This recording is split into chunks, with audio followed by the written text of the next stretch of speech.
আচ্ছা দেখুন তো এই বাচ্চাটাকে চিনতে পারেন কিনা। যদি আপনি 90s-এর মানুষ হন তাহলে অবশ্যই এই বাচ্চাটাকে চিনতে পারবেন।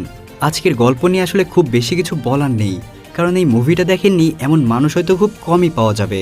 এই বেবিজ ডে আউট নামের মুভিটার সাথে জড়িয়ে আছে আমাদের অনেক অনেক স্মৃতি। ছোটবেলায় এই বাচ্চাটার হাস্যকর সব কাজ কারবার দেখে হাসতে হাসতে পেটে খিল লেগে যেত আমাদের সবারই।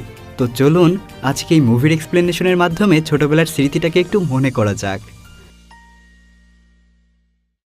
গল্পটা আমেরিকার শিকাগো শহরের এক বিখ্যাত ধনী পরিবারের, আর এই পরিবারেই রয়েছে আমাদের সবার আদরের এই ছোট্ট বাচ্চাটা। আদর করে তার বাবা মা তাকে বিঙ্ক নামে ডাকে। তাকে দেখার জন্য তার বাবা মা গিলবার্টিন নামেই এই মহিলাকে রেখেছে। বিঙ্ক কিন্তু সবসময় অ্যাডভেঞ্চার অফ বেবি বো নামের একটা ছোট্ট গল্পের বই পড়তে পছন্দ করে। গিলবার্টিন সবসময় তাকে এই বইটা পড়ে শোনাতো। বইটা প্রতিদিন শুনতে শুনতেই তার প্রায় 100 বারের উপরে এই বইটার গল্প শোনা হয়েছে। বিঙ্কের মা ল্যারিনের খুব শখ সে তার ছেলের ছবি নিউজ পেপারে খুব বড় করে ছাপাবে, তাই সে শহরের এক বড় ফটোগ্রাফারকে ফোন করে ভাড়া করে। কিন্তু 3 জন চোর মিলে সেই ফটোগ্রাফারকে বেঁধে রেখে নিজেরাই ফটোগ্রাফার সেজে বেবি বিঙ্কের বাড়িতে চলে যায়। বাড়িতে এসে মিসেস ল্যারিনকে দেখে চোরদের দলের প্রধান তার সামনে এসে বলে, আমি মিস্টার চার্লি, এই শহরের সবচেয়ে ফেমাস ফটোগ্রাফার।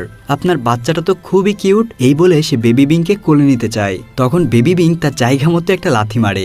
যেহেতু সেই ফটোগ্রাফারকে ল্যারিন আগে কখনোই দেখেনি, তাই সে তাদেরকে দেখেও বুঝতে পারে না যে তারা ছদ্মবেশে এসেছে। সে তাদেরকে আসল ফটোগ্রাফার ভেবে বেশ প্রশংসা করতে থাকে। কিছুক্ষণ ফটোগ্রাফারদের মতো অভিনয় করার পর চোরদের দলের প্রধান, যার নাম অ্যাডি, সে ল্যারিনকে বলে, আপনার বাচ্চাকে কিছুক্ষণ একটু আমাদের সাথে একা ছেড়ে দিন। আপনি এখানে থাকলে সে বারবার আপনার দিকে তাকিয়ে থাকবে, আর এতে তার ছবি বেশি ভালো আসবে না। আর সেই সাথে আপনি যে জামাটা পরে আছেন এটাতে আপনার সৌন্দর্য ঠিকমতো প্রকাশ পাচ্ছে না। আপনার নিশ্চয়ই এর চেয়ে আরও অনেক ভালো জামা আছে, আপনি সেগুলোর মধ্য থেকে একটা ভালো জামা পরে আসুন। এডির কথা শুনে ল্যারিন তার বাচ্চাকে একা রেখে তাড়াহুড়া করে ওপরের রুমে চলে যায় নিজের জামা কাপড় চেঞ্জ করার জন্য। গিলবার্টিন যাওয়ার আগে তাদের বেবিকে বইটা দিয়ে বলে, বেবি বিঙ্ক যদি কান্নাকাটি করে তাহলে তাকে এই বইটা পড়ে শোনাবেন, তাহলে সে শান্ত হয়ে যাবে। এদিকে সবাই চলে যাওয়ার পর তারা 3 জন বেবি বিঙ্ককে জানালা দিয়ে গাড়িতে করে নিয়ে পালিয়ে যায়। পালিয়ে যাওয়ার সময় তারা বেবি বিঙ্ককে শান্ত করার জন্য একটা বই নিজেদের সাথে নিয়ে যায়। অন্যদিকে মিসেস ল্যারিন যখন তার জামা কাপড় বদলে নিচে আসে তখন সেখানে এসে দেখে কেউই নেই।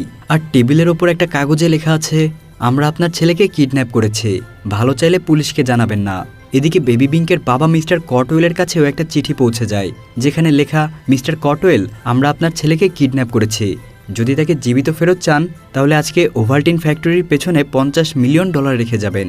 ওদিকে চোরদের দলের প্রধান অ্যাডি আর তার 2 সাগরেদ ভিকো ও নরবি জঙ্গলের কাছে গিয়ে নিজেদের জামাকাপড়, নকল দাড়ি, চুল এবং তাদের গাড়িটাও বদলে ফেলে। তারপর বেবি বিঙ্ককে তাদের বাসায় নিয়ে যায়।